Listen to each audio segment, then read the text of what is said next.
Menjelang kunjungan Presiden Joko Widodo ke kota Lok Sumawe dan Aceh Utara, sebanyak 4.000 personel gabungan dari TNI Polri serta Satgas Pengamanan Presiden mulai bersiap. Mulai dari persiapan personel hingga meninjau lokasi kunjungan.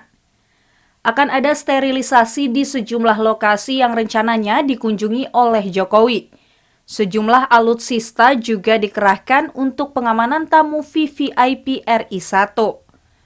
Selain itu, kesiapan lokasi yang akan didatangi Presiden pun turut diperiksa terlebih dahulu, yang dilakukan langsung oleh Pangdam Iskandar Muda. Kita melakukan koordinasi dan komunikasi dengan seluruh unsur sehingga seluruh anggota maupun pendukung yang terlibat dalam kegiatan ini mengerti tugasnya.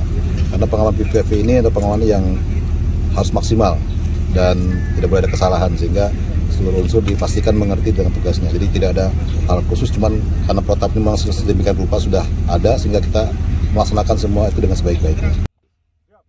Presiden rencananya berkunjung dalam rangka peresmian pabrik pupuk NPK PT Pupuk Iskandar Muda.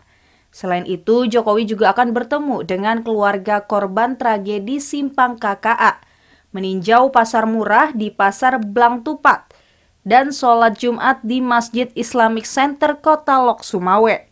Dari Kota Lok Sumawe, Provinsi Aceh, Trifani, Kantor Berita Antara mewartakan.